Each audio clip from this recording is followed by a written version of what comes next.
Okay, today is November 5th, 2008.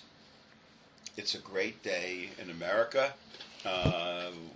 We have this amazing victory in a presidential election, electing Barack Obama as president. A truly history-making event. We're with the Bronx African American History Project at Fordham University, and we're interviewing Albert Mercado. Mercado, whose name was called Street Man. a.k.a. Lava 1 and 2. Lava 1. Let me put that. Wow. Okay, that's a pretty. And then Straight Man, a.k.a. Lava 1 and 2. Right. We're also here with Alan Meriduena. Is that the correct pronunciation? That's right. Also known as Alan Cat. And helping us with this interview is Anna Neumann, who's here with us from Berlin, and our videographer, Charlie Johnson. So, Albert, could you please spell your name and give us your date of birth? Okay. My name is Albert Mercado. I'm spelling my name now. A-L-B-E-R-T, last name M-E-R-C-A-D-O, Mercado. I'm a graffiti writer. My graph name is Straight Man, a.k.a. Lava 1 and 2. And my birth date is 4/26/54. Okay. Makes me 54. 54. Now, how did your family come to the Bronx, and where is your family originally from? Okay. Well, both of my parents, they are both from Puerto Rico. They came to New York during the 40s and 50s. And my father was here already in the 40s, like late 40s. Then later on, my mother got here like in the 50s, early 50s. They've been around this country for a long time, been here for a while. And we first lived in Harlem, in Spanish Harlem. Right. I was born and raised in Spanish Harlem, and then I migrated, moved to the Bronx, and started being raised with my uncle, which is my mother's brother. He raised me. That's what brought me up to the Bronx and got involved with everything that has to do with the Bronx. Right. Now, But today I live in the Bronx. Right. Now, what year, or how old were you when you first moved to the Bronx? When I moved to the Bronx, like about 66. Okay. Like around 66. And what neighborhood did you move to? I moved to Daly Avenue, 181st and Daly Avenue. Okay, so it's up not too far from here. Yeah, not far from here. It's around 2 blocks away from the Bronx Zoo. Okay. And what was that neighborhood like when you moved there? Well, when I moved to that neighborhood, everybody got along. Everybody got along pretty well. It was a nice neighborhood to be growing up at one point, because at that time, there was still a lot of Jewish people in the neighborhood, in that area. It was mostly dominant Jewish and a lot of Latinos before black people started moving into the area. And it was pretty well. I mean, I had a very good time during my childhood coming up on Daly Avenue on 181st. Until later on when I got to a teenager, when I got to the point where I became a teenager, all of my cousins' friends and them, they used to always call me because they had nicknames. My older cousin, he's like 4 years older than me. He's like 59. And his name is Junebug. Now his younger brother, his age, he's the same age as me. We are both the same age. Right. And his name was Capone. Right? These are the nicknames they had. Junebug and Capone. Yeah, because the other one is named Junebug. His name is Adrian Jr. Aponte. Right. And the other one is James Aponte, and then that other name he picked up. Now, what elementary school did you go to? Oh, I went to elementary 79, right over here at 183rd and Creston. Right. Oh yeah. I went there, and then from there later on, as I got older and started maturing, and was having little problems back and forth, going to my uncle's house and going back downtown to Harlem and all that. So when I got out of elementary school, I went back to Harlem and went to junior high school in Harlem. In Harlem, right. Right. When I graduated out of junior high school, I went to art and design. Okay. And that's in Manhattan. In Manhattan on 52nd and 2nd Avenue. Now, did you have to take a test to get into art and design? Yes, you did. You had to take a test to get into those schools, like art, design, fashion industries, and all those music and arts. Now, when did you develop your artistic talent? Well, I developed my artistic talent since I was a kid. I was like 8, 9 years old. Mm-hmm. You know, I was always getting awards from school, like in elementary school, for being nice with art and stuff like that. Now, did you do mainly drawing or painting or sculpture? Or drawing and cartoonist. Like cartoonist, yeah. And whose cartoon style, were you most like? I was amazed with the cartoon styles of like Thor, Hawk, stuff like that. Super Marvel comics. Super Marvel, okay. Now, Marvel comic books. So, you know, you got into art and design, and what did you see yourself doing? Did you want to become a commercial artist, a cartoonist? Or? What I really was going for, cartoonist, to you know, get my profession a lot better in cartoonist field. That's what I wanted to go for.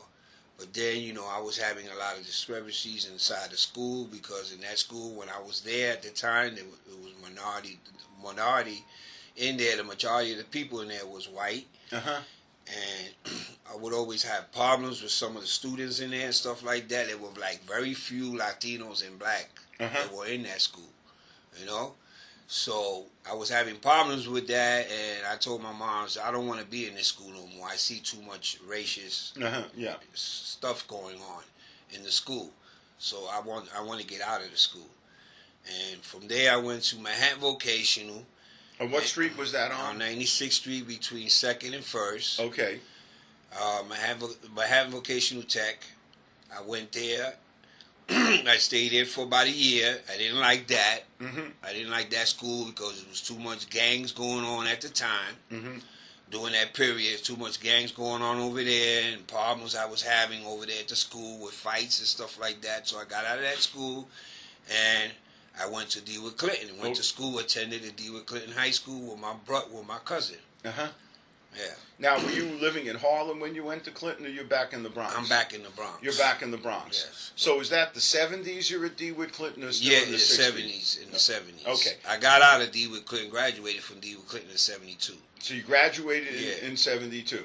Now, 72 is when the Bronx is starting to burn and all sorts of... Did you see that process? Yeah, I saw all of that process. See, a lot of people don't like to speak about the Bronx because, like you just said a little while ago, it was kind of left out.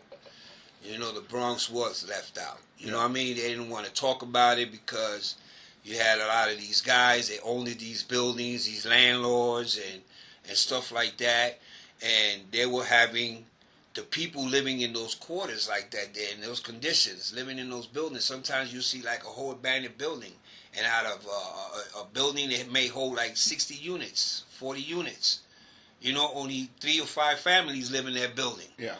You know what I mean? And it looked like it was hit. It was hit like, it looked like during World War II. It was like bombed. Like it looked like it was bombed up. You know, you had some parts of Harlem like that too, but the Bronx was like the worst borough throughout the whole New York City.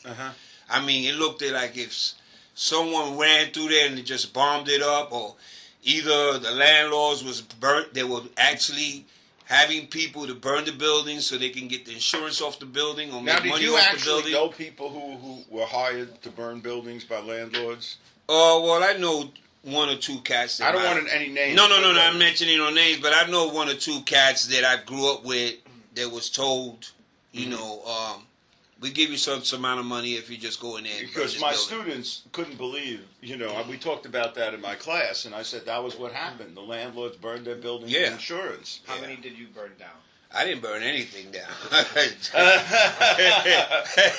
I didn't burn anything down, but as far as like me knowing this one particular person, he did like 2 buildings. Right. Now, what sort of music did you grow up with? You know, in the 60s and stuff. Well, okay, in the 60s, I grew up with rock and roll and, you know, that old school South Side. You know what I mean? And the slow jazz back in the days. You know what I mean? Yeah. I grew up with that kind of stuff, you know? So that was, going to the clubs back then, you know what I mean? Going over, then when I got into, like, later on, I got into hip hop. Now, did you ever go down to any of those fancy discos downtown? You know. Well, I've been into Roseland. I've been into Copacabana, Latin Palace, the Hunts Point Palace. They used to be on Hunts Point, up in the Bronx on Hunts Point Avenue. I've been to several clubs, you know, during the late 60s and 70s. Right. Then later on, during the mid-70s is when I got more into hip-hop. Right. You know, during like the late 70s is when I got more into hip-hop. And I was hitting all those other clubs, like well-known clubs that were up in the Bronx then, like the Hevalo. Right, sure, yeah. The Sparkle. That's where Kool Herc and all so them. So you were there when Herc was spinning. I was there when Herc. I was there when Herc was spinning. He's one of my favorite friends. We grew up together. We know each other for many years. I used to do the flyers for them. Oh my God! I have the flyers here. I got stuff Can you here. hold stuff up for? Well, later we'll hold stuff up. Well, actually, I got flyers, pictures, and slides. All that for slides. If you want to do a slideshow. Before you jump into the mid 70s, which I feel you're about to, I want to pull you back for a second to DeWitt Clinton. DeWitt Clinton is a very important high school. As far as the birth of the graffiti art movement. Yeah, also as well. A lot of writers came from out of that school. Really? So Clinton was a big source of writers. Yeah, a lot of being that he's bringing that topic up, we used to always meet at the donut shop that used to be at the corner, the famous corner donut shop at the corner. When I was leaving out of DeWitt Clinton, these guys was just now coming in there, like FaZe and all these other guys were going into that school. You know what I mean? When I was on my way out, they're just getting into it. Now, when was the first time you were exposed to writing? What year was that? Well, I was exposed to writing like in '69. I used to cover my territory because this is what we used to do as a Black Spade member. We used to sometimes tag our names in certain neighborhoods and cover our territory. Now, okay, so let's go backwards. When did you get involved for the first time with a gang? 69. 69. Now, what was your motivation for doing so? Because of me having the problems in the schools and stuff like that, I figured I'd become about being somebody with somebody, being something, you know, getting involved with something that would protect me. You know what I mean? That I would have backup if I need them. So, you know, if you were going to have problems in school with other gangs, you needed to have... something to fall back on. Yeah. You know? Right. Now, how come, you know, you got involved with the Black Spades as a Latino? Did they recruit everybody? Well, I first started out on 179th Street and Bryant Avenue, which is like 2 blocks over from where I lived at on Daly Avenue. Yeah. That's when there used to be the old candy factory that was down there. It was burnt down just as well, like everything else that was burnt out in the Bronx. It was right down the block. We had an old clubhouse and one of those big abandoned tenant buildings that was already tore up. We lived in the clubhouse on 179 and Bryant Avenue. I was a Reaper. That was the name of the gang? The gang, yeah, the Reapers. Was that a neighborhood gang or bigger than a neighborhood? Well, it started as a neighborhood gang and then it got larger. It started having divisions and chapters and all that. It started spreading. Right. Now, in terms of your identity, did you identify as Puerto Rican primarily, or did you also identify as black? Both. Both. Yes. Okay. Now, was that something that when did you start to see yourself as both black and Puerto Rican? Well, I started seeing myself as well because I have black relatives in my family. I do have black, family. Yeah. So we kind of mixed up in my family with that Puerto Rican and black and all that, by cousins marrying to black, and me, myself. My first wife and my wife that I'm with now, she's black, African American. Right. That I have kids with. So my kids are mixed. Right. And that kind of most likely runs in my family. Yeah. So, and my style, my swagger, my style, the way I act and all that, a lot of people would think, oh, this guy's black. He's just a light-skinned black guy. A high yellow black skin. Right. Okay, so you started off with this, gang, the Reapers, in an abandoned building on Bryant 179th Street, not too far from Crotona Park. Right. So when I became a Reaper, I was asked what name do you want to be called? And I told the president at that time, I had mentioned to the president at that time, yo, I don't know, I don't know what to think of, what kind of name to pick. But, my friends on Daly Avenue, they call me Straight. Right? So he wasn't feeling that too well with that Straight. So he says, why don't you add the M-A-N on the back of it and call yourself Straight Man? You know what I mean? So that kind of like stuck with that. I that's what I got stuck with. Right. I got stuck with the Straight Man, and that just carried on throughout the years. And it stood that way. Yeah. So, make a long story short, I got out of the Reapers for the simple fact that my two younger brothers were already Black Spade members.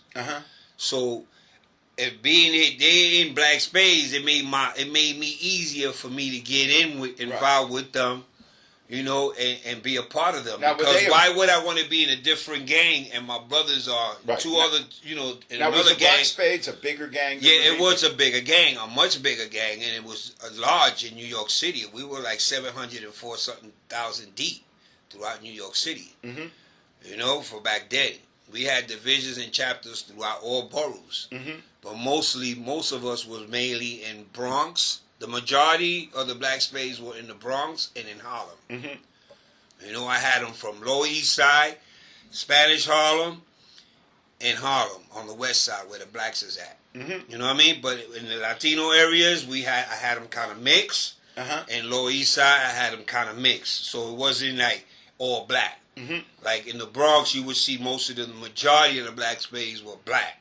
Now you became a leader. Yes. Now, what did it mean? How did you rise in the hierarchy? How I got to the hierarchy, became a leader. This is how it all happened. We went and we had a set down at one of the Soundview meetings where we used to hold the big meetings, as a council. With all the heads and stuff like that there from all other divisions. And I was told that day that they asked me, are you willing to accept this opportunity that we're giving you? We want you to be supreme commander of all Harlem, which is Manhattan, the borough itself. I want you to cover all that. Can you handle that? I'll take a try at it. You know what I mean? I'll take it. I'll give it a try. Now, what made you stand out? Was it, fighting ability, talking ability, leadership ability? Well, it was mostly leadership ability, and sometimes I was down for what I need to do. If I had to get down, I get busy. You know what I mean? It was no punk shit. I was involved with it. When it came to, we got to rumble, we're going to do our thing. And that was it. You know what I mean? And as far as leadership, I held that pretty well. You know what I mean? And from there, I had my brothers opened up some chapters. I took them under my wing and say, yo, I want you to be president of this, and I want you to be president of that, and spread. And then I started opening up the chapters and divisions all through the PJs. The PJs is, what we call that, the projects. Right. Mostly all the projects throughout Manhattan. Half of the projects back then from out of Manhattan, they all had Black Spade members in them. Now, how did you, if you wanted to start a chapter in let's say, the Wagner houses? I had one in the Wagner houses. So how did you, you hear these things that are like, how did you know that? Because I had a division there in Wagner houses. I didn't know. I just figured I know the Wagner house. I know New York pretty well. Okay, well, I'm going to tell you where I had my divisions at. As far as Spanish Harlem. Right. Okay, as far as Spanish Harlem, I had my divisions. I lived out of Johnson Projects, housing projects, which is on 112 and Lexington Avenue. Okay. Back then, there was no Spades there. There was Young Saigons. They were there. Young Saigons? Yeah, the Young Saigons. So did they get that from Vietnam? I don't know where they get the name from, crazy, but man. the dude, his name was Hot Job. His name was Hot Job. They used to call him. He knew the art. And all his little crew, they knew the art too. So they used to call themselves the Young Saigons. Like as a new martial art. Yeah, like a martial art type gang style. So I had my division, like in Lehman Projects, Carver Houses, which is on 106 right across the street from 106 and Park Hall of Fame Wall. Yeah. Right? Them projects there. Then I had another chapter over at the Washington Projects. And then I had a chapter at the Wagners. You know? And then I had a chapter in Douglas Projects, which was on the west side. Right. And then the ones on 140 Sutton Street, Drew Hamlin Projects, I had another division there. You know? Now, did you when you had a chapter, did you like? The chapter came off of the division. Like if I had 6 division, I broke off. But let's say you didn't have anything in the Douglas projects, but you wanted to get. How would you go about getting something in the Douglas projects if you didn't have anything? Oh, well, this is what it was. Most of the guys that we had, they were like living in all areas. So if you was already a member and you living at so project, it'd make it easier. Yeah, so you're already there, and you just get other people. You get your friends. You just get your friends, your neighborhood friends to join up with you. Now joining. Why would somebody who's just going about their business want to join the Black Spades? Well, again, they might have wanted to become a Black Spade because we were numbers as far as being big and well known, or for protection. Okay, protection. Now, what about economic activities? Was it mainly protection, or did you have like businesses that you? No, at that time we didn't have any business. We were too young. We weren't even thinking about it. How old? So these was mainly 14, 15, 16? Yeah, like guys from anywhere the age of 13 all the way up to like maybe 17, 18 when you start like more or less start growing out of stuff like that. So like you're doing all this. How are you? How are you making money? Did you like go work in stores or factories or? Well, I had several jobs. I was doing when I was a spade. Yeah. No, when I was a spade, I wasn't doing nothing. I was just running, making sure that everything's running right. You know what I mean? That was my goal, is to stay on top of them. You know, I wasn't having no job and nothing. I ain't even thinking about working then. Were you still in high school or no? Yes, I was still in high school. At DeWitt Clinton. At DeWitt Clinton. Yeah. But running stuff in Harlem. And still attending school at the time. Now, what did you see yourself doing, for a job in those days? Like when you say, get out of high school, what did you see yourself working at? I didn't really look at any goals to go at, really. I wanted to really go at with my art, you know what I mean? But I just went into like other fields, like electrician work and doing handiwork and stuff like that. So my very first job that I had for a long time, that I held for a while, was my job that I had in the municipal building. I used to be a maintenance man there. I was a maintenance man helper under a supervisor. Right. And I held that job for like 6 years, doing my marriage and all that. This was like back in 74, 75. Right. Before I even got married with my first wife. Right. We were just girlfriend and boyfriend. She had kids by me and stuff like that. Okay, now let's go to, when the first tagging you did was when you were in the Black Spades.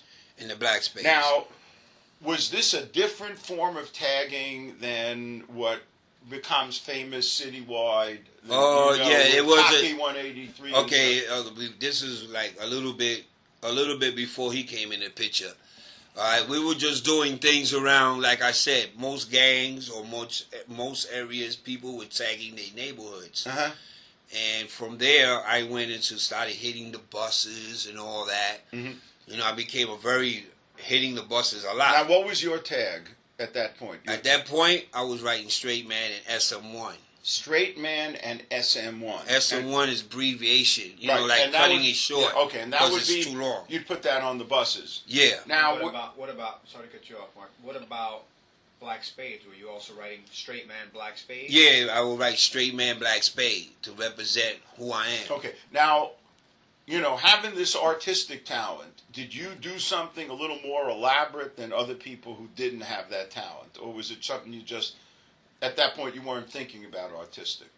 No, at that point I wasn't even thinking about artistics, to be for real, because we were always tagging. We wasn't trying to do pieces or nothing. But even your signature, was your signature whack? Or did you have any style at all? Oh, okay, the signature wise. Okay, my signature was pretty regular. You know, pretty decent. It wasn't real fancy until like I got really more into graph, and then my style started getting, my signature style started getting better. Mm-hmm. Because I started creating a lot of different signature tags. Mm-hmm. You know what I mean? I was like, I wouldn't even stay with one for long. Right. So I would change up the style some. So when did you start moving from tagging on the train? On the trains, okay. and then becoming part of a group that's different than the Black Spades? All right. Or even to add to that, you were tagging the Black Spades and you were tagging Straight Man. Right. That was what year? 69, you said. From 69 all the way up to like 71. Was the only things in the Bronx and the streets that you saw gang graffiti, or was there anything else happening on the walls? It was gang graffiti, and also you saw religious stuff that was being put on the wall. Now, did you see? Was there any political stuff that you saw, like end the war in Vietnam, like Black Panthers and stuff? Those two. You had guys like Black Panthers. They would put markings on the walls. You had the Young Lords. They would put markings on the wall. And these were big political groups coming back in the 60s. Because I was part of political groups that were spray painting walls with political slogans. Yeah. In 69 and 70. Exactly. They were putting these slogans up, and you had dudes that were, like I said again, going back to religious stuff like pray, Jesus Christ, and all this religious stuff that he used to be putting up on the subways. And then later on, I started seeing cats like Tree 127, Tacky 183. These were like guys that caught my eyes. And then one of the guys that came out of my project, like Greek 501, Hawk 62, all these dudes that came from out of my projects. And now this was the Johnson? The Johnson houses. And then you had... And what street was the Johnson houses on? They run from 115 to 112. This is the streets they cover. From 115 to 112 from 3rd Avenue to Lexington and Park. Because there's two sections. Yeah, know exactly what it is. Yeah. So these were you were meeting guys at Clinton, and you were meeting guys in the Johnson houses who were doing this stuff separately from gangs. Yeah, they were individuals, out for fame, so to speak. Yeah, well, one of the ones that was out for fame, they inspired me. It took me into the subway system was my brother, Cool Breeze. Older or younger? He's younger, but he put me out there. He was like, yo, we need to go out to the subway, man. You doing all of this marking and stuff like that, because he was also a member of the Black Spades. Mm-hmm. There was 3 of us, 3 brothers. Mm-hmm. My other brother, Afro, he didn't really like to get on the trains too much. His name was Afro. He used to write Afro too. With the Black Spades, was there guys that wrote on the walls and guys that didn't because you knew how to do it? Did you do it, or did everybody do it? Everybody did it. Or it was several members that got up, and they got up on the subway system. They later on, when they left from the Black Spade, they focused on graffiti, like I did. When I I grew up out of that gang stuff. I focus more onto my graffiti now. Now, when did people the term graffiti enter? Into this. Graffiti was entered because the society named it that. They trashed it like that. So that was the you guys. That was like the negative term of using graffiti. You tearing up the city. Right, you're a bum. You're a bum. You do graffiti. To us it was like art, writing. Now when did you start going from your tagging for a gang, and when did you start seeing what you were doing as self-expression for you? Okay, I started seeing my self-expression for me doing really hard core in 71. In 71, that's when you're becoming an artist. Yeah, I'm becoming an artist, and I'm putting my work on the subways, on the outside, not only on the insides. I was bombing the insides Forget about the inside. The inside. My brother was the one that told me, let's go on the outside, start doing pieces Now on you the have outside. to do the outsides in the yards, not in or you did both in the train yards. We did both. The tagging could be done while train is moving. Yeah. You know what I mean? Where there's people can still be in there. Yeah. And I mean, you just took it upon yourself, fuck it, you know, and ride on the train. For who's like, regardless who's next to you. You know what I mean? Yeah. I just look around, make sure there's no police or no nothing that looks funny, and then I just ride on the train. That didn't matter.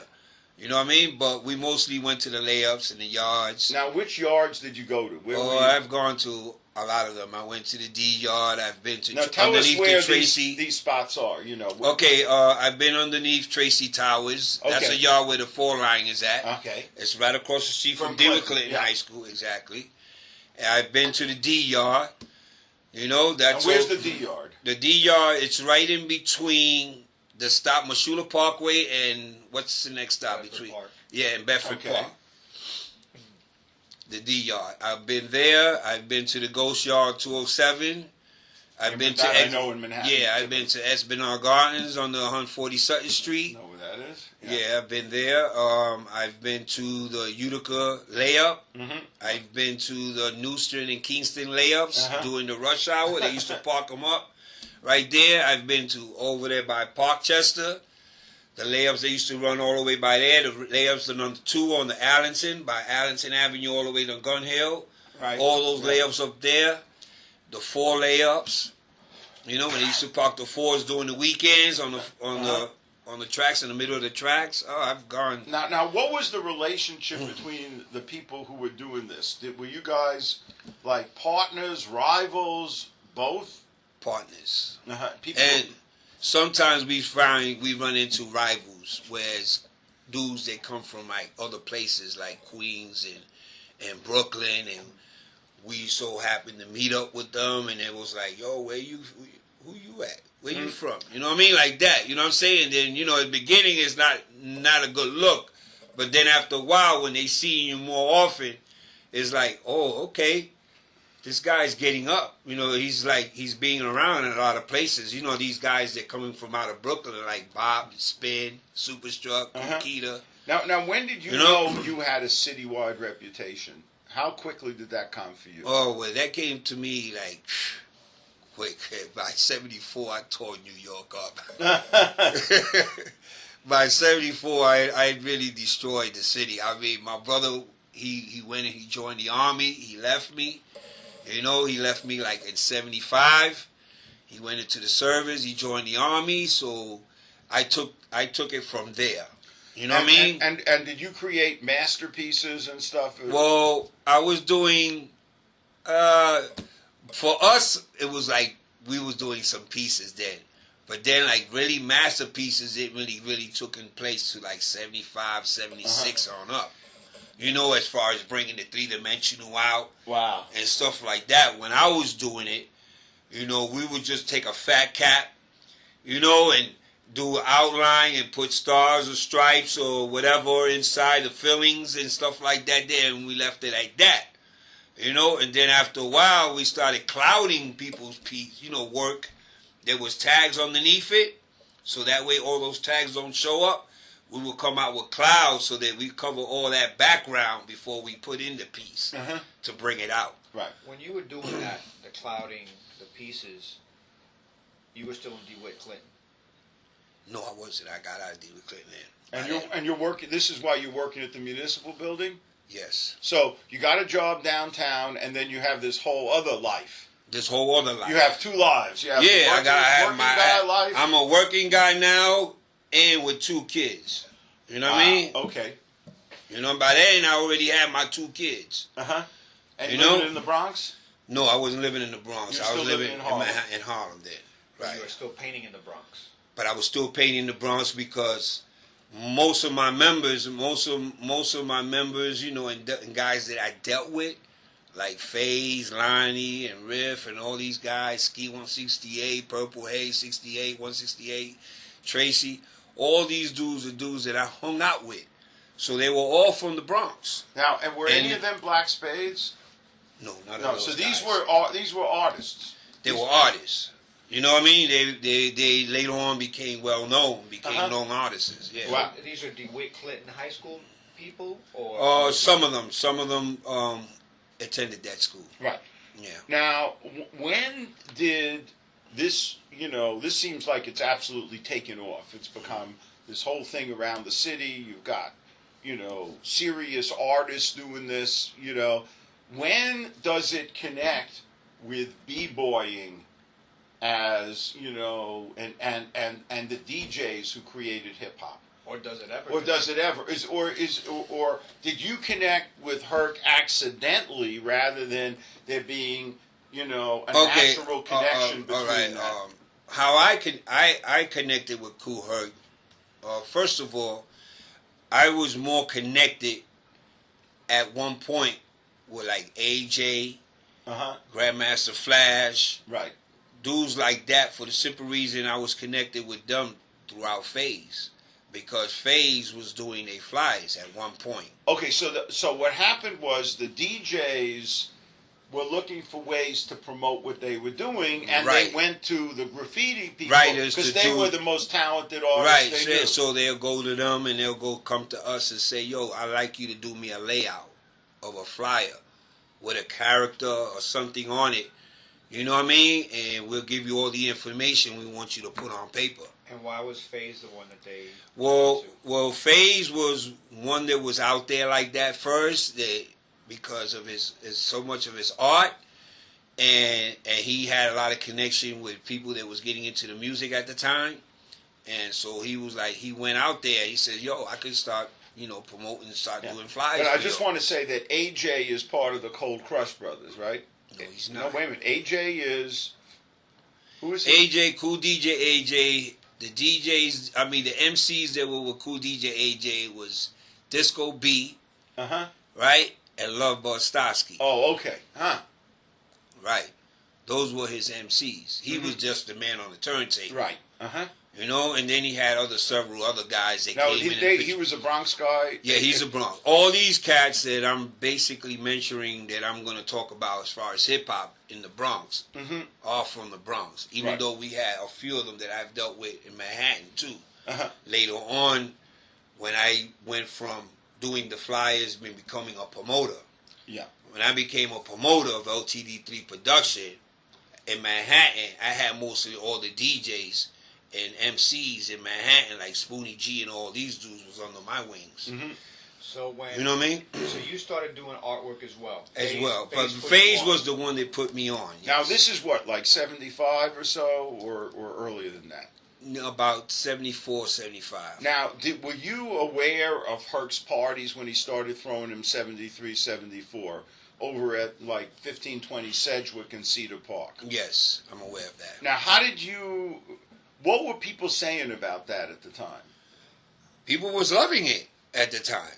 They were really actually having fun. He brung it out. He was the first that ever did it to bring it out to the park. And then later on, guys like Mean Gene and AJ and all these dudes started promoting parties in parks or in public playgrounds or closing in the streets, like on certain occasions, like holidays or whatever, closing in the streets and having block parties and stuff like that there. It started booming. Everybody else started doing it, but the trendsetter that started the whole thing was Kool Herc. Now, when was the first time you were asked to do a flyer? The first time I was asked to do a flyer was from Ray Chandler. Ray Chandler, Big Ray Chandler. Big Ray Chandler. He was the first man that came to me and says, "Yo, I hear that you are very good. You're very, you have talent as far as drawing and doing flyers and stuff like that. I've seen some of your work from other people that you've dealt with in the past. I'm interested in you. I want you to do me some flyers." Because then he was having some discrepancy with Phase. He was having little problems and he wasn't really dealing, because now Phase got to a level where he was charging him more money. Right. So he says, maybe I could get this guy, I could get him to do it for a lot cheaper for me and give me good quality as well. Now he was Flash's manager, Ray Chandler. Yes, he was. He was Ray Chandler's and Grand Wizard Theater and all those. Yeah. Now, they were working out of Morrisania area mainly, right? Yes, Morrisania Okay, area. so... like Cypress, St. Anne's, all that area. Yeah, and they went down into... And that, Mm-hmm. Now, do you have any copies of those flyers with you here? Yes, I have a few. Because I'd love if you could show them to Charlie and hold them up so we could film them, because this is, like, totally historic stuff. I know Ray Chandler pretty well. Yeah. He's a character. Everybody, whenever used to see me, when we used to do parties together, or he used to do a party, and I would be at the door with him. At the Black Door. Yeah, at the Black Door, at the Renaissance or Audubon Ballroom, or when we used to do the big armory shows, where we brought out Sugar Hill Gang and Blondie and all of them out. When we took them out of there, and what's his name, Madonna. Yeah. We had these big shows done in the Armory, because that place holds a lot of people. Yeah. Armory is very big. You know, that's like going to the That's garden. the Armory up in 168th? No, not that. No, the one in Harlem over here on 142nd. Oh, the 42nd Street. Yeah, Yeah. near by the river. Yeah. Right by the river. That one we used to rent a lot. Okay. So, yeah, I'd like to, if you could hold up some of these flyers, that would be great.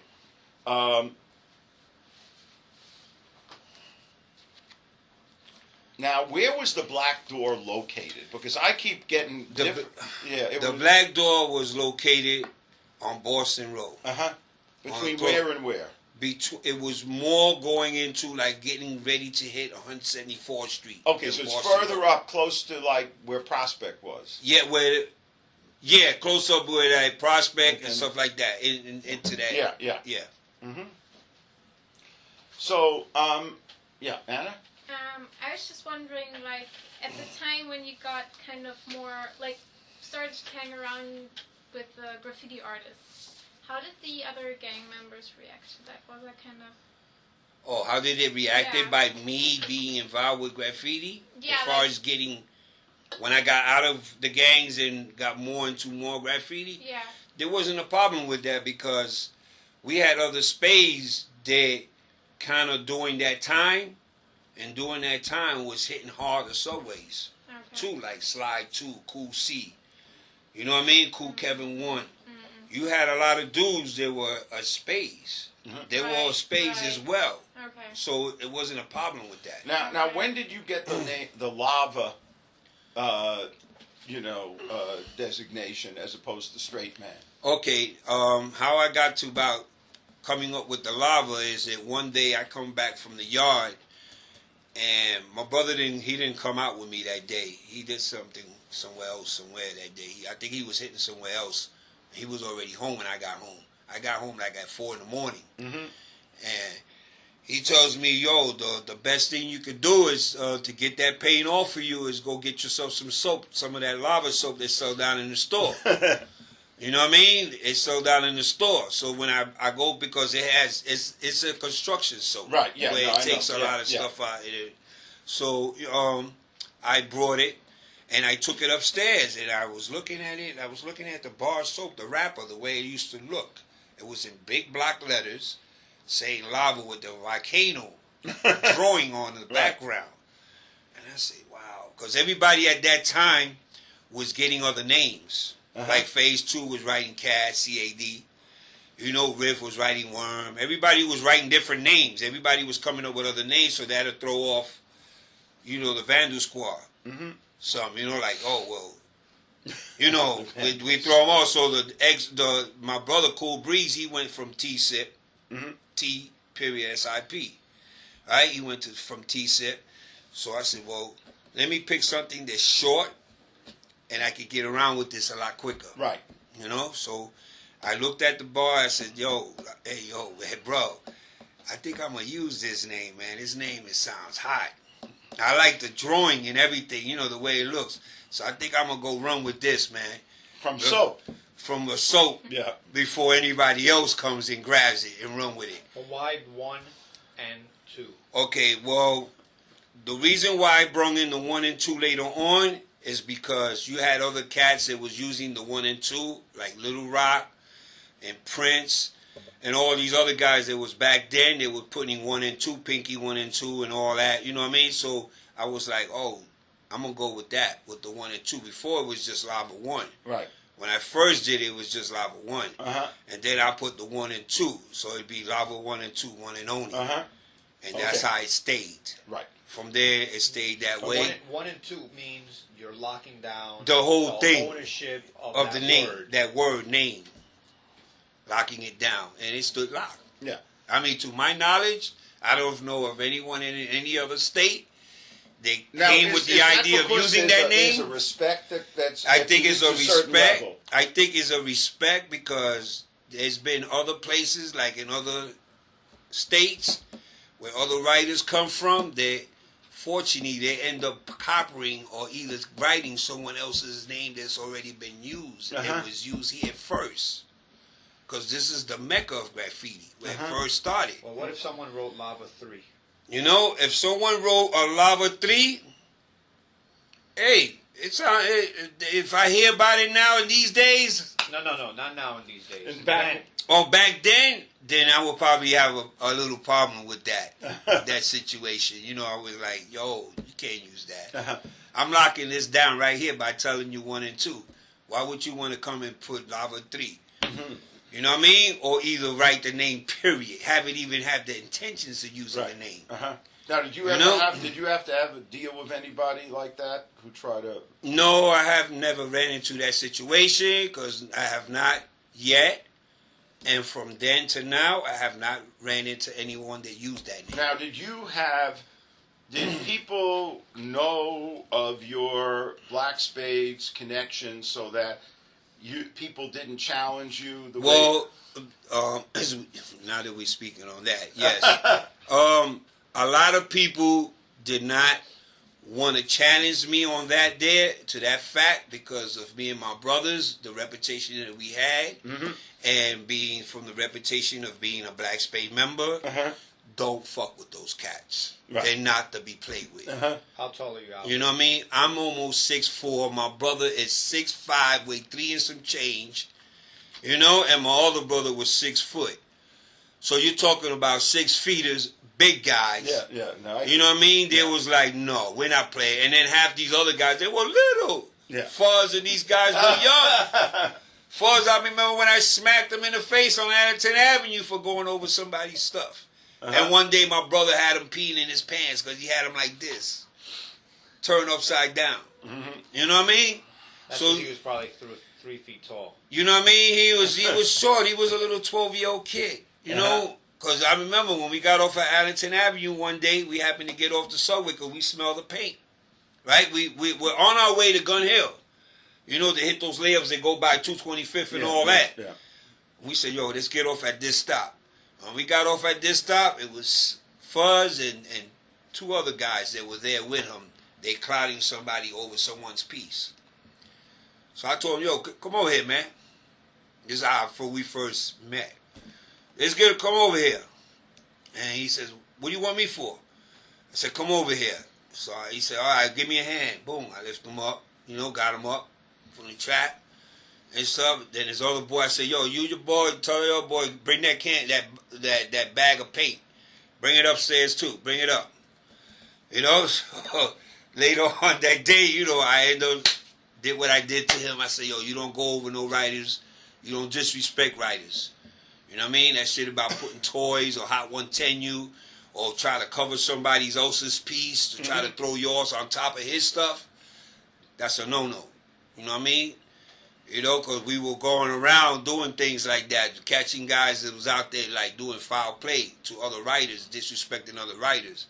And they knew, nah, don't mess with those cats. These guys is not playing. You know what I mean? If they see you disrespecting their work, forget it. Now, if you see them disrespecting someone else's work, that they are probably a part of friendship of like phase or whatever writing group that was involved with.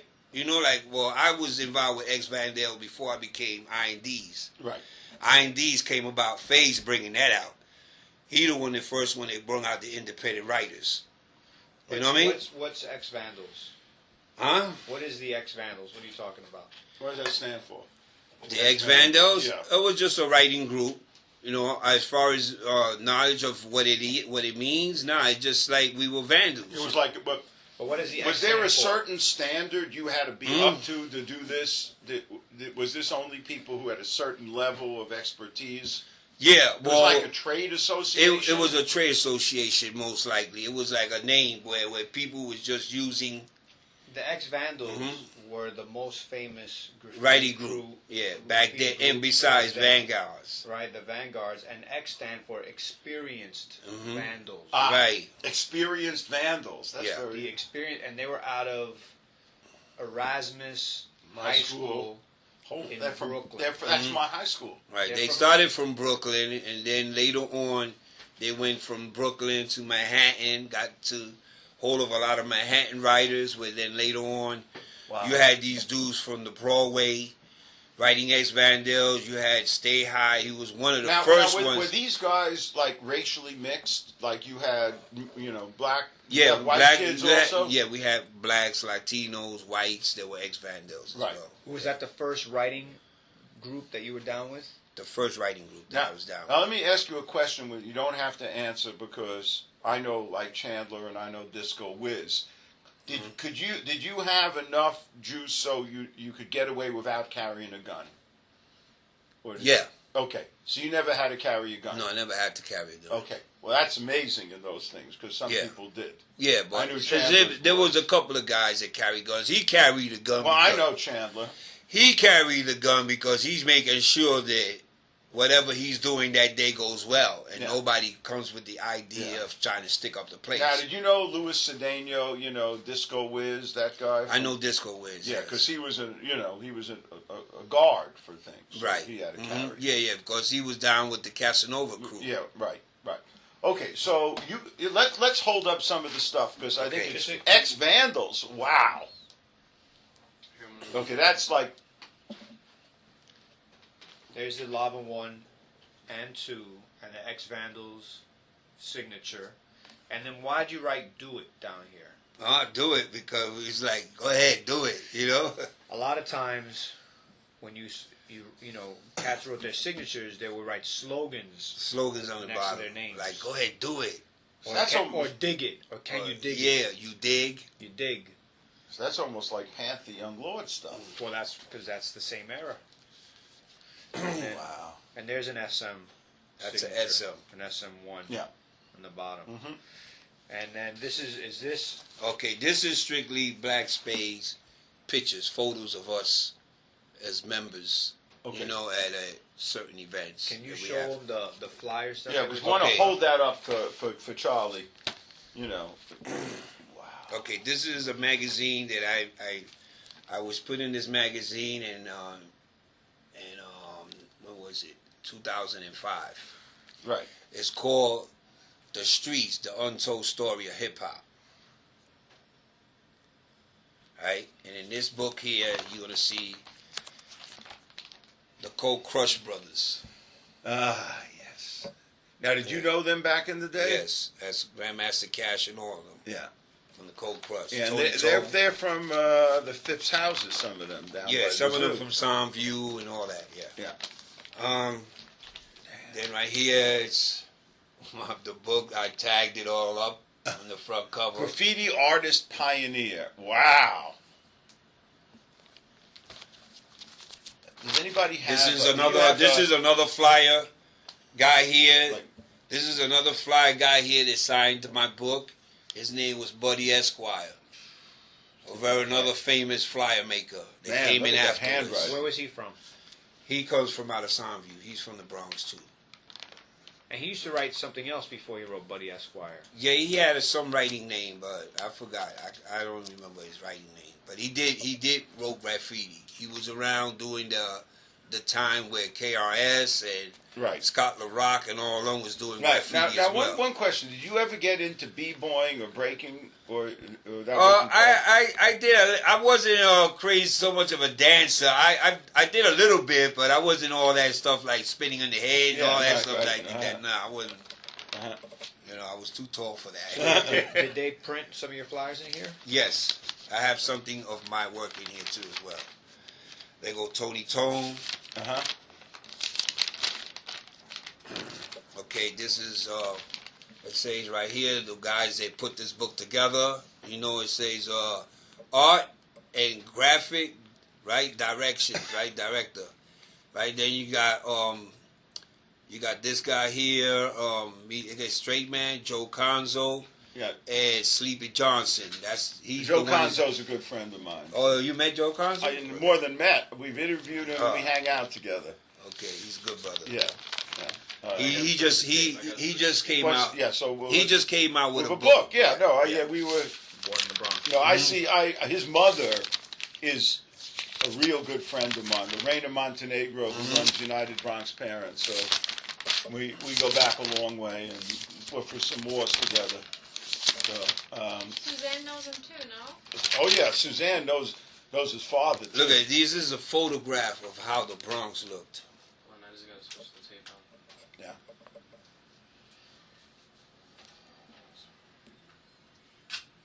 These are images that were put into the book. Yeah. Are those Joe's images? Joe's images. Yeah. You all set, Charlie? Yeah. Okay, so yeah, that's what those buildings look like. Man, I used to take the You got it? the 3rd Avenue L up to here in 70. Oh, I got 74. pictures here of the 3rd Avenue when it was up. Really? Oh wow. That you have have to look at it in the laptop. Yeah, you have some of your pieces in the 3rd Avenue L. No, I don't have no. I have where they were writing on it, but I got pieces that's on the train from like other trains, not on the 3rd Avenue. Uh-huh.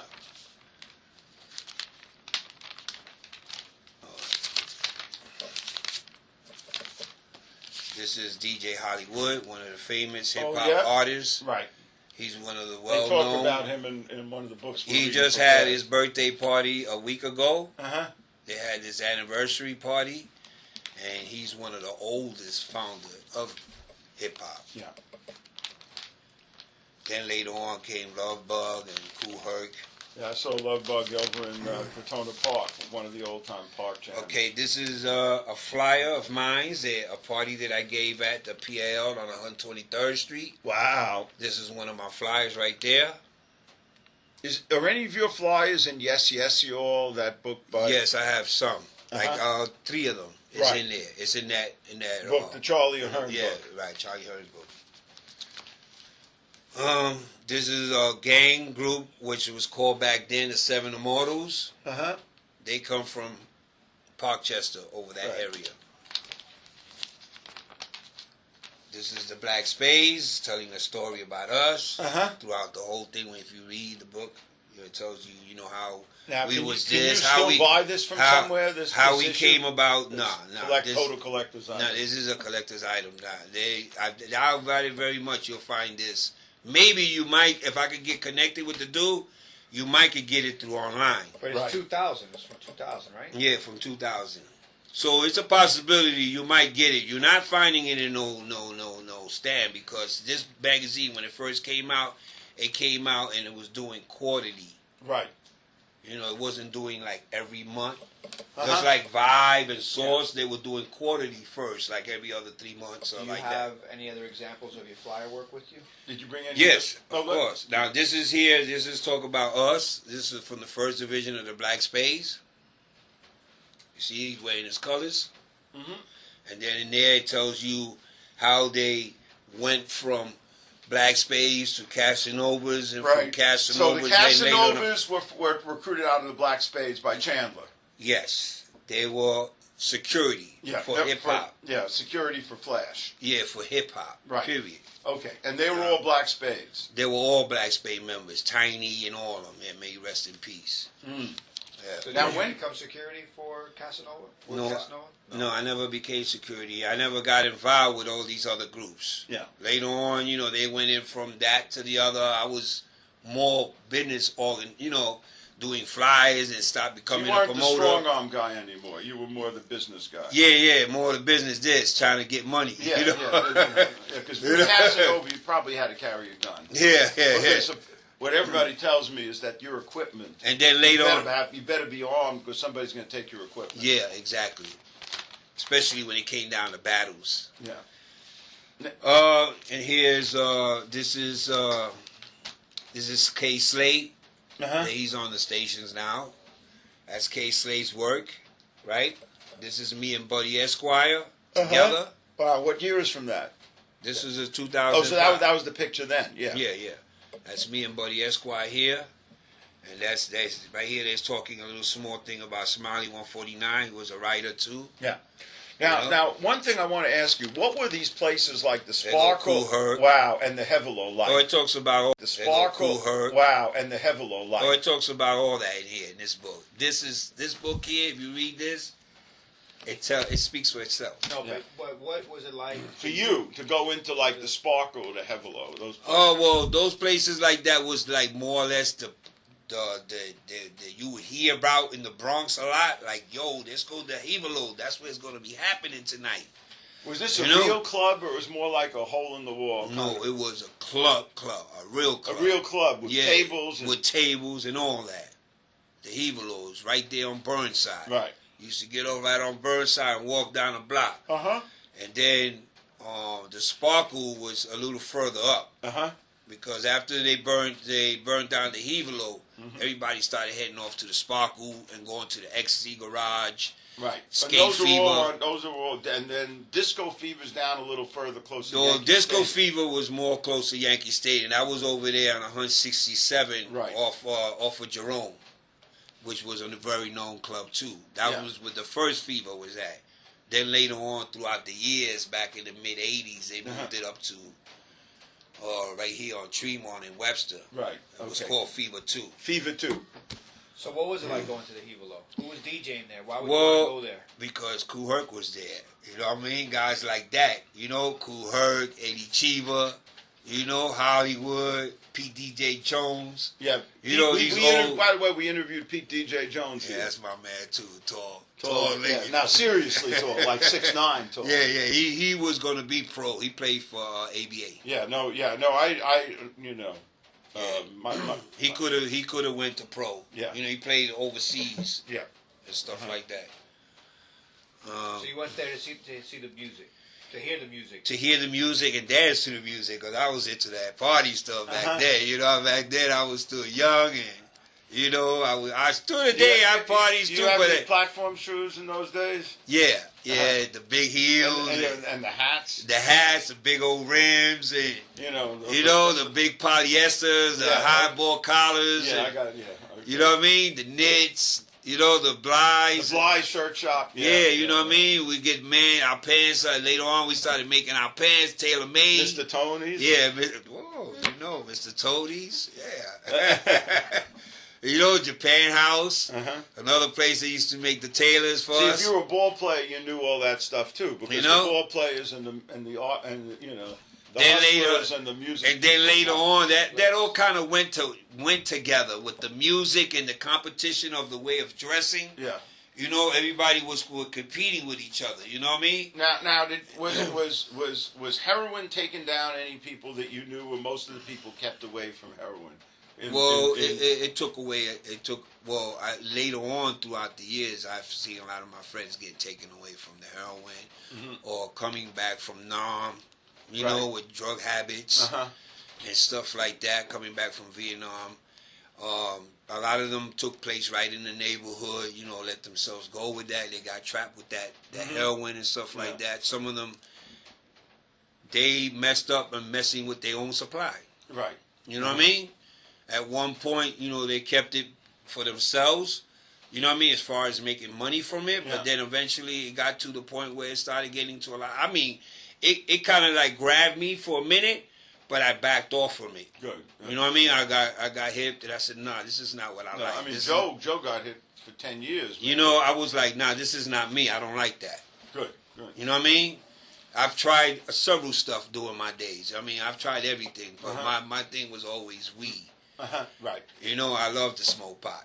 You know what I mean? I'll smoke it to the day. You know what I mean? If it comes, I'll run across it or do it on occasions. You know what I mean? I'm not an everyday smoker. You know, because I had quit smoking because of my COPD, emphysema situation. Yeah. Now, if you could hold up a few more of these flyers, do you have any of the originals? Yes, I do. Because I want him to take photos of these. Because this stuff is... This photograph here, is taken here, was one of the main leaders of the ex-Vandal was from Brooklyn, Wicked Gary. Uh-huh. Then he's over here with Cornbread. He's a legend from Philadelphia. You know, these are pictures that I got off of him. And this is Mears from 5 Points. Uh-huh.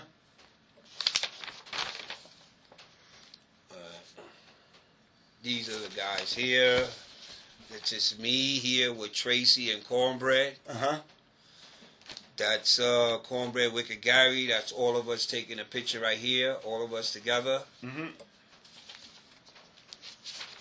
This is at UGA, United Graffiti, where it was the first graffiti gallery. Where was UGA located? It was located on 168th Street off Broadway by Audubon. And what year was that put up? That was put up in 71, 72.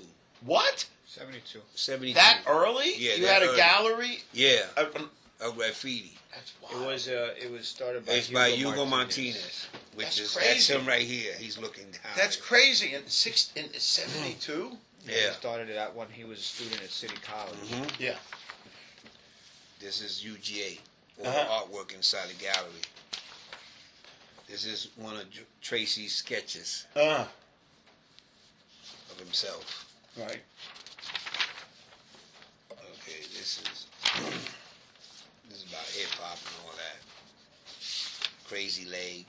Talk about the Rocksteady crew. Right, yeah. This is the whole Rocksteady crew back then. Uh-huh.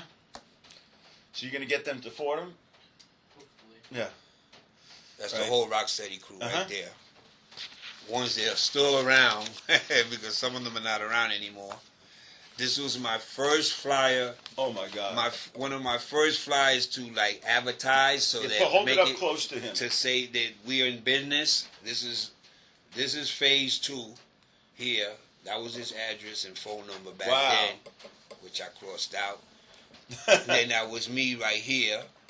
This was our business flyer we were put in place. Wow. You know? Can you see it?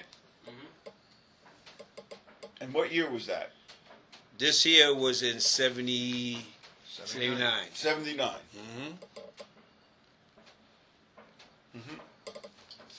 That's one of my first fly, business fly. Okay, this is one of my flies here from LTD3 Productions. Look at this. High school sure shot, holiday throwdown, y'all, and you know that. And then you see my signature here at the bottom. Straight? Oh, wow. And then you see okay, it make right that here. a little closer. Because, so we can get that, the straight man thing, man. Oh, God. I don't know if you can catch it with a... Yeah, I'm zooming in on it. Wait, hold on. He can zoom. Let me take this out. Phipps? Man, Phipps Peak.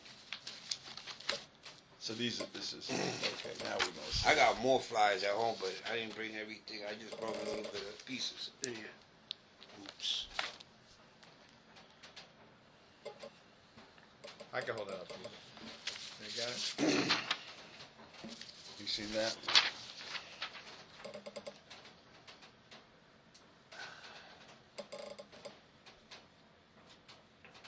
Got it?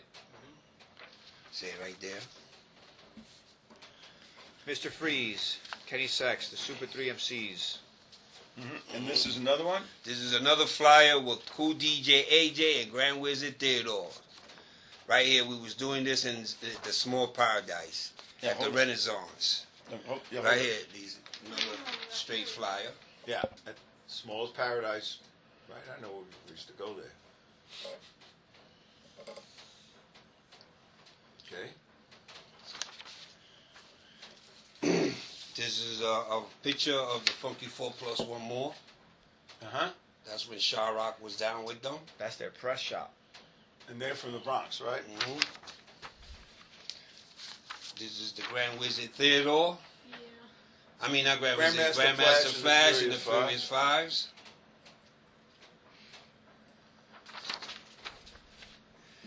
This is a flyer.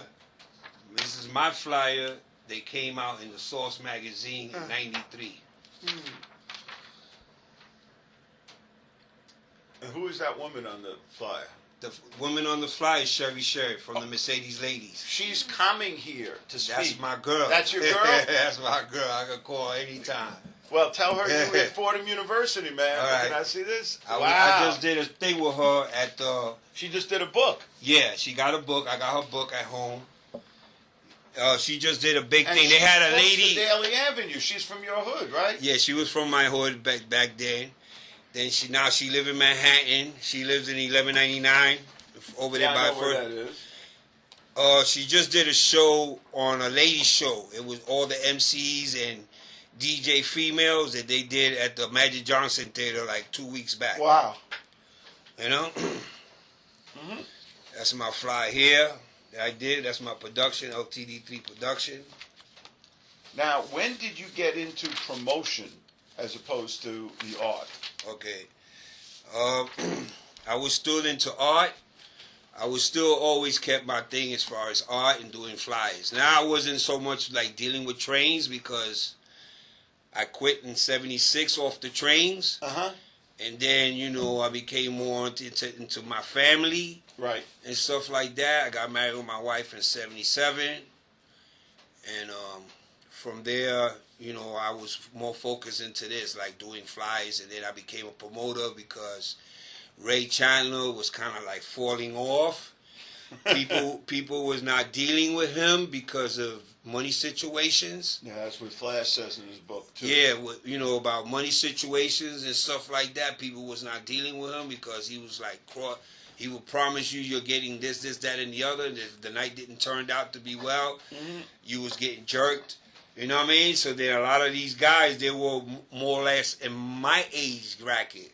Some of these cats were more in my age bracket. You know what I mean? I was like a lot younger. I'm way younger than Ray Chandler. Yeah. You know what I mean? Ray Chandler got me by maybe, 8, 10 years? Yeah, he's my age. He's about between 8, 10 years older than me. Yeah, he's in his mid-60s. So, when he left the game, was leaving mostly, not dealing with that, that's when I came in. I picked up from there. And everybody else was like, yeah, we could mess with Straight. You know what I mean? Because he also could do our layouts, could do the flyers, and at the same time, he knocks 2 birds with 1 stone. Yeah. He's a promoter and a flyer maker. So people trusted you. Yeah, they trusted me. They were trusting me at one point. Right. Then later on, little things got ugly, and they were going there with that stuff with me too, as far as money situations. Because now they're trying to ask for too much, because now they figure because they came out with the first wax record or whatever, they could go there and from like when I was charging them $500 for a day, now they're going with like, give me $1,500 or 2 G's and we'll do a party for you. Where were you know what I mean? Where were you doing your parties? I did a lot of my parties in the Bronx. I did them in the PL on 183rd. 183rd, right. I did them on 183rd in Webster. I did it at the T Connection. Up on Gun Hill. On Gun Hill, the T Connection. I did it at the Ecstasy Garage. Right. It was at McCombs. I did it in the PL on 123rd, the Studio 125 on 125th, the Celebrity Club on 125th, the Renaissance, the Audubon, Savoy Manor in the Bronx. Wow. I hit a lot of places. How long were you involved in the promotion end of things? I held the promotion down for like about almost 4 years. So that's from 79 to 83? Yeah, to a little bit more than that. I think to about 84. Right. Around 84, yeah. Now, a couple of things. One is, when did you, meet Africa Bambaataa and get involved with the Zulu Nation? When did you meet Africa Bambaataa? Was that later? Well, I've always knew Africa Bambaataa from when he was a spade itself. Kevin Donovan was his name, right? Yeah. From when he was a spade himself. Uh-huh. You know what I mean? And then later on, like about 73, when all those guys from Bronx River and from Soundview and Castle Hill and all those areas where they had spade divisions that was all starting to break up, there were also other rival gangs. They helped along with Bambaataa throughout the years. They came from other gangs like Savage Skulls, Savage Nomads, and stuff like that later on.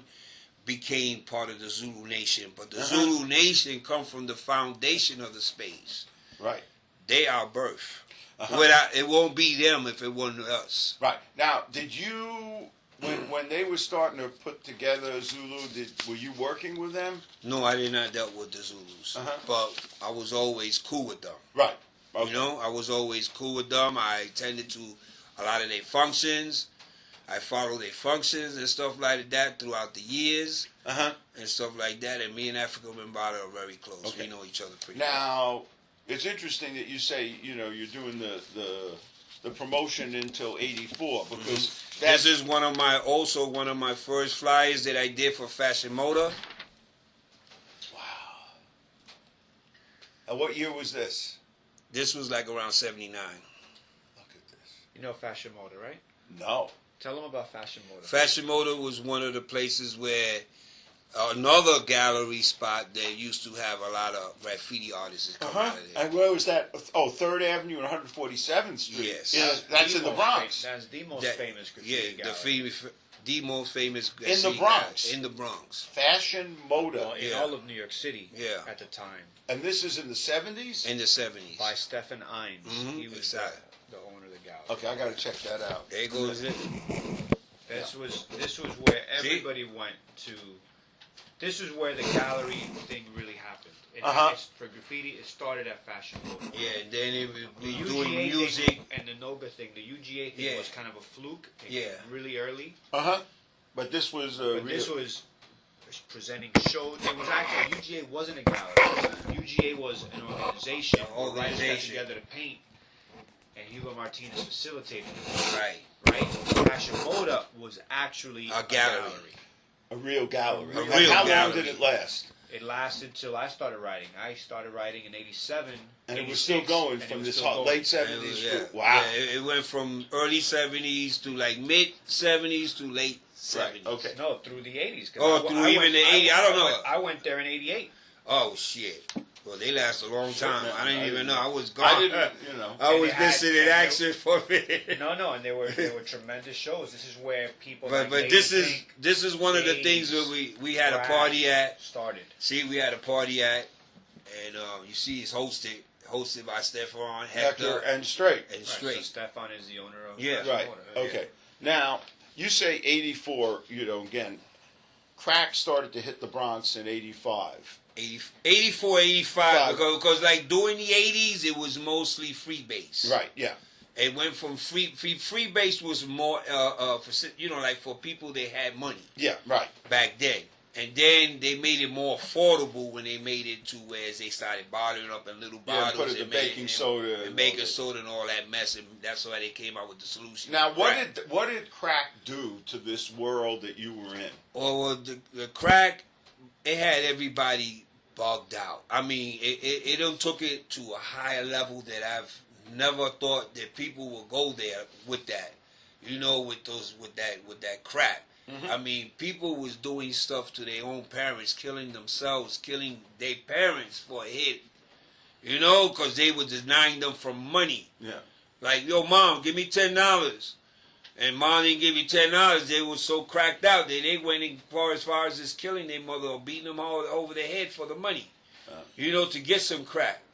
You know, I mean, that's where I divide a dope fiend from a crackhead. Right. Because a dope fiend don't go to that extreme. Yeah, right. They don't go to that extreme No, I as mean- far as like knocking someone over the head just to get a fix. Uh-huh. You know? Whereas with crack, forget it. It was like, whew. Yeah, no, I mean... I had just came out the system. I was in prison and just came out the system when all that was happening. Now, And I was like, wow. Now, what year did you go to prison? The year that I went into prison like in 82, right? I did a bullshit bit. I did like 2 years. Uh-huh. I came home. Upstate or Yeah, Rikers? upstate. Which prison? I was in Comstock. Comstock. And that's how far up? This is like from here to New York, from New York to there, it's like 3 hours to get to. So it's Catskills? It's past Catskills. Past Catskills. Yeah, past Catskills. Past Albany? Past Albany too. You know what I mean? Way the hell up. Yeah. So I did my time there. I had a Zip 3. I had Zip 3 That's when they had the Rockefeller law. Out of the Zip 3, I gave him 2 years out of that and came home for the good behavior. Uh-huh. I came home. What were you in for? For drug-related crime. You know, all the times I've gone upstate, I have 3 state bits underneath my belt, you know, throughout my years. You know, I didn't learn from the first time. You know, I was way young when I got my first bid. And when was the first time? Well, at my first bid, I was about 27, 28. That was in the 70s? Yeah, and that's when I first caught my first state bid. And everything is drug related? Was drug related. And then I came home from that, and I had a long run without getting caught. Then I caught another one during the early 80s, like 83, and I didn't come home till like 87 from that one. Whoa, so that's 5 years? Yeah, 5 years on that one. And then I came back to the street again. I was so deep caught up in the game because I wanted that fast money. You know, that fast money was looking good. You know, and my peers, niggas I was hanging out with, it was all about that. You know what I'm saying? So, you know, I've become to like a street legend in a sense. That people knew me from out of my hood, in my area, and the crew that I ran with, we were real deep and strong. You know, as far as like putting the drugs out there, Spanish Harlem, and making sure that, you know, this, that, and the other, we had certain areas covered. You know what I mean? So then we took it to the next level. You know, now I'm a big boy. You know, I'm giving work to guys. You know, I'm not hand to hand no more. I'm not in the street putting myself. You're administering the stuff. Yeah, I'm administering the stuff. I'm giving the packages to other workers to do. You know, and I got caught by someone snitching on me or setting me up. And when I caught the last one was in 93. In 93, I got caught. They served me with a 6 to 12 on that. I was looking at life on that bid. That was the 3 strikes? Yeah, that was the 3-strike law. But I wasted a lot of money on that case so that I could get the minimum was a 6 to 12. If you blow it, you take it to trial, you're looking at 25 to life. You know what I mean? So I said, all right, I went and I took the 6 to 12. Out of that 6 to 12, I ended up giving them 8 because when I went to the parole board, they deuced me. They gave me 2 more years to do. So I had to bring them 2 more years. So out of that 6 to 12, I brought them 8 years. And I was released in December of 2000. This month coming in, it makes 9 years that I've been home. Without any police contact, no affiliation with any drug relation, nothing. I don't even want to know about that life anymore. Yeah. You know what I mean? I'm a grown man, old man, you know now. I got grandkids to think about. My kids are growing up, doing my prison term. I see my kids grow in front of my own eyes. It's sad to talk about it. It makes me want to like tears, you know? But I see my kids grow in front of my own eyes, you know? It's like... I have a question for you about this. When you were doing promotions at the clubs you were talking about, at the same time you were involved in distribution, right? Yes. I was taking my money. During the time I was promoting these parties, I was taking my money and laundering it into the hip-hop game. And that was your startup capital. Yeah, that was my startup capital for my promotion. And that was typical of that. Yeah, that was typical of that back then because a lot not only me, but there was several. And you were able to do this without carrying, even with the drug stuff. Without carrying. See, that's something people don't understand. Like if you have enough respect and enough knowledge, you don't have to carry. Yeah, I didn't have to go through all that. I mean, but there were times I'll carry when I need to. I remember like in occasions where I'm going somewhere for a drop off, pick up. Or something like that, or I hear that something may go down, or whatever. I have either one of my brothers or a very close friend of mine to be packing and be next to me. Yeah. To be like my security. Right. and stuff like that. Mm-hmm. You know what I mean? Because I've always kept guns since I was little. My mother used to always have beef with me and my brother. I mean, I remember one time she came into our bedroom, and this is when we were doing spade time. Way before, later on, I'm more mature then, but this is when I was younger. She come in our bedroom and went to clean up and went underneath our mattress because we had like bunk beds in our room. Mm-hmm.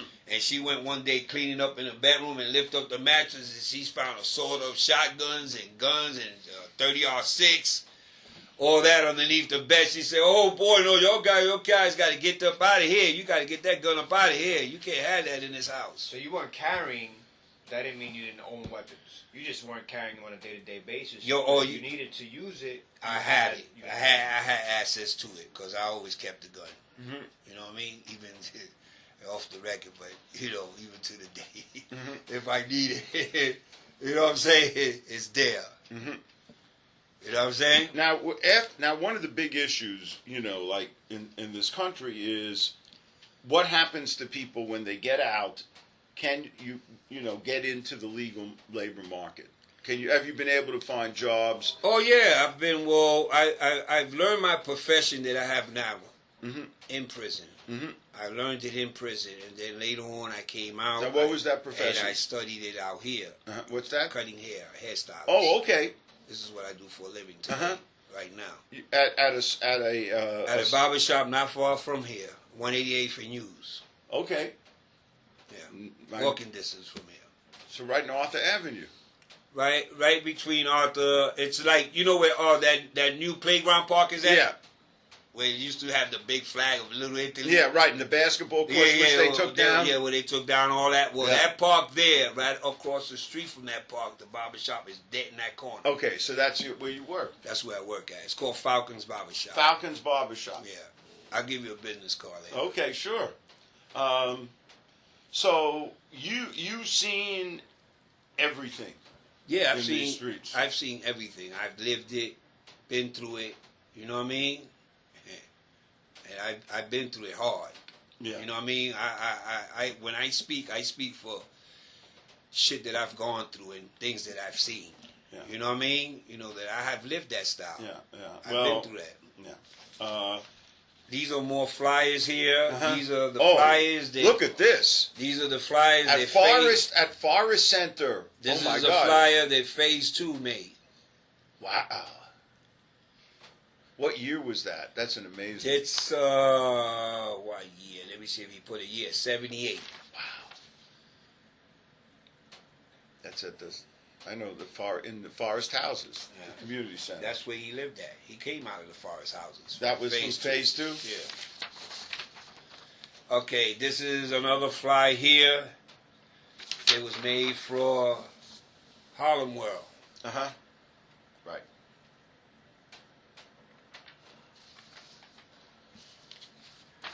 This is another fly here that was made by Disco Mike. Rockwell production. Jesus. Look at that. See how the graph? Yeah. You see it goes into graph? With those letters, raised letters.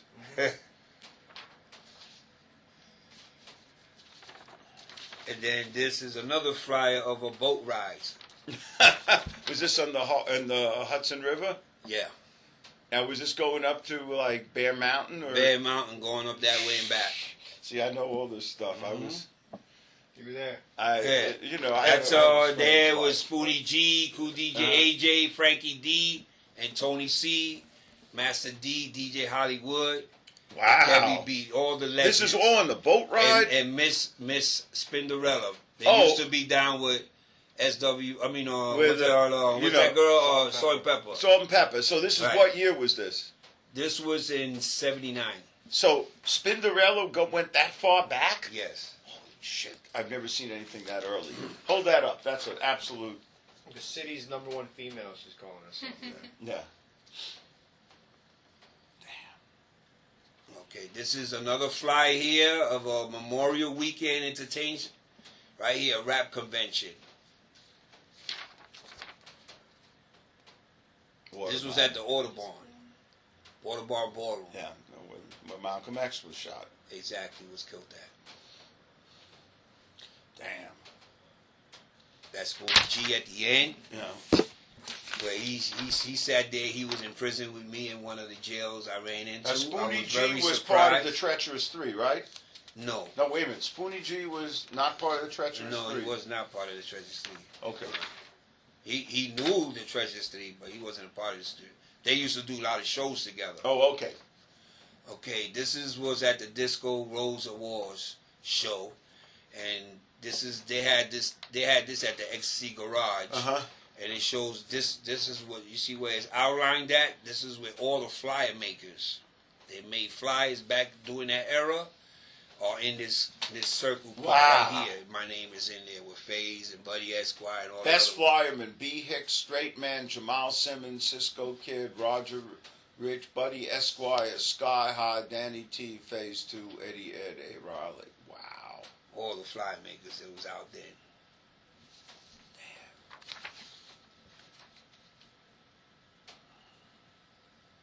Damn. Got that? Mm-hmm. And then there's another one here. This is by Cisco. I think this one was done by Cisco. This was done at the PAL on 123rd Street. See, this is where Cold Crushers, Grand. Wow. This is where you see the graph again. Yeah. How where Feedy takes apart and plays this. Right. You know? I'm doing flies. Mr. Hyde. Mm-hmm. They were under me. It's a high school jam. Yeah. Okay. Jekyll and Hyde, I've met Jekyll. He used to live in Jackson Avenue years ago. Right. Which is Andre Harrell. He's a big rich man now today. From Motown. From Motown. I remember when he was a nobody. I was paying him, putting money in his pocket. Really? And Him was he a and Bronx guy? Hyde was from Spanish Harlem. His partner. He was from 110 in Lexington. Right. Oh, but Jekyll. Jekyll was from the Bronx. Right, Andre Harrell's from the Bronx. Yeah, he's from Andrea Jackson Rell Avenue. is from the Bronx? Yeah, he's from the Bronx. Got to get him sometime. He comes out of the Bronx. Yeah. He's the one that helped put all these other cats on. You know, like Puff Daddy, Biggie Right. Smalls. All Well, look, you know, this is kind of amazing. This is one of our longest interviews ever. Yeah, and then this is where we're going into the Black Spade. This is our prayer. Wow. This is our prayer when we first opening our meetings. You want to read it? Sure. Our Black Spade, God of the universe, help us in this hour to unite our people in a power. Help us in this fight to get our people to unite. Oh God that's above, help us get our people to love and give us aid to help people see what it is to be a righteous Black Spade.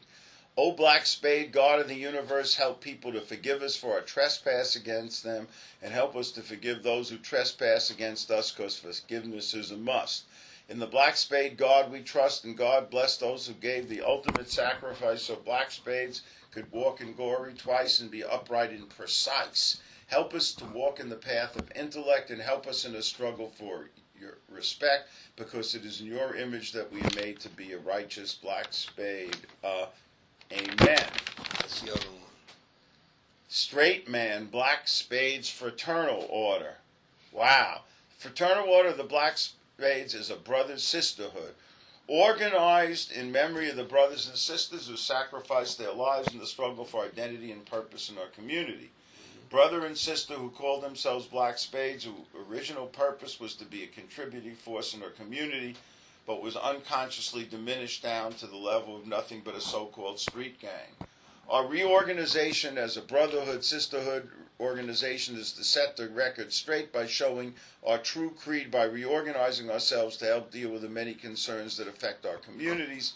This action is so that the brothers and sisters who made the ultimate sacrifice would not and will not have given their lives in vain. Mr. Albert Mercado, a.k.a. Lava 1-2. Now, when was this written? This was written 5 years ago. Okay, so it's like an attempt to reorganize this as a community organization. Now, we gotten back together like 5 years ago. We gotten back together, so that way we're not big as numbers as we was, but the little that we are, you know what I mean? We keeping this legacy of the black space still going. Now, these are mostly And people in your generation. In my generation, these are old members that's keeping this going from my time when we first started this. Uh-huh. And how many are? How many are us? Well, we like somewhere maybe like 100 and something as right now as we And speak. before, like But back in the days? before, back There's in thousands? the days, were thousands.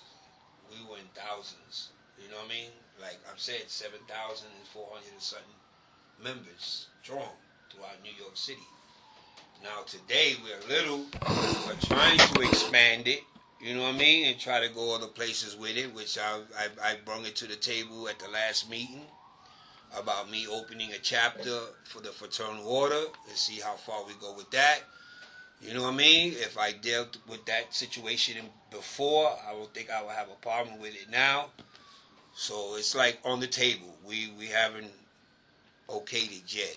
You know what I mean? But I'm in the council. Our council is 15 members of the council that runs the whole body. Mm-hmm. Right? I'm one of the councils. You know, my part in the black space today is events and entertainment. Mm-hmm. You know, that's my program. Yeah. Everybody else has other programs, you know, like treasury, secretary, you know, stuff like that, speakers, you know what I mean? Whereas we can all speak, but we have particular speakers that speak, like when we going into, like, we be in the background, they do all the talking. Right. You know what I mean? And these are guys that go into the schools, you know, go inside the schools and talk to the kids and tell them, yo, this is not what it's all about.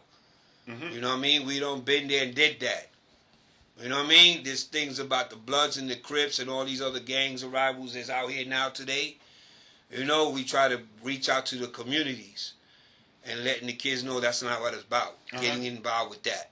You know what I mean? Because we aren't supposed to stop the violence now today.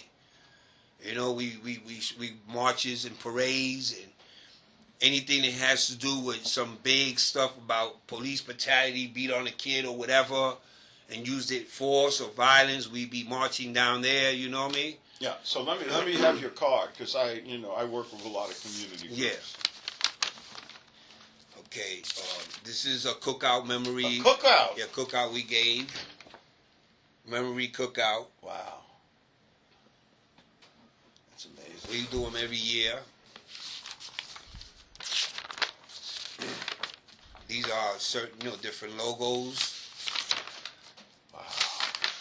Look at this. This is what's in back of. Well, we have this same logo on one of our T-shirts, and we have that same logo on our new jackets on the back. Mm. You know. It's fascinating. Yeah. This is some more reading material there. Okay, now we're going to get into, this is like a Creole of things that we do, you know?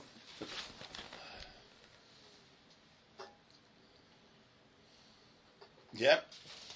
Okay. Okay, there's a picture of me wearing the black spade. With a Zulu? Yeah, with the Zulu. Wow. This is my jacket. This is our first jackets I got. See? That's the old jacket. That's the old jacket. The new one's got different colors. It's like red, black, and green. You still have this jacket? I still have this jacket Does it today. fit? Yes, it fits. That's me there. Well, one of my members, Campy, he's a spokesman. He's a speaker. Wow. This is our banner in the back at one of the functions. Mm-hmm. That's me with a Zulu. Mm-hmm. A Zulu brother. That's me, look at Red Alert. A whole bunch of one of the old cats when he was rock steady. He real fat now. And a couple of female rappers that was rapping back in the days. This is at one of the Zulu parties of 2 years ago. Right. At the Kennedy Center.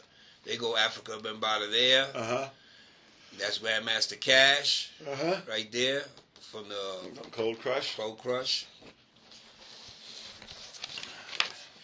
There's all our spades here. Mm-hmm.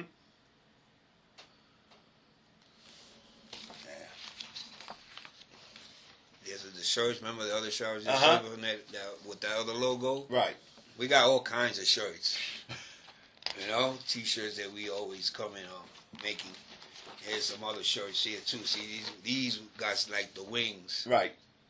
See? Yep. This was at my birthday party. Uh-huh. Birthday party I gave. This was this summer at Katona Park. At Old Timers Day. Old Timers Day. Right. Exactly. Okay. So you guys have a reunion thing over there? Reunion thing over there. Yeah. Okay. That's me again. Uh-huh.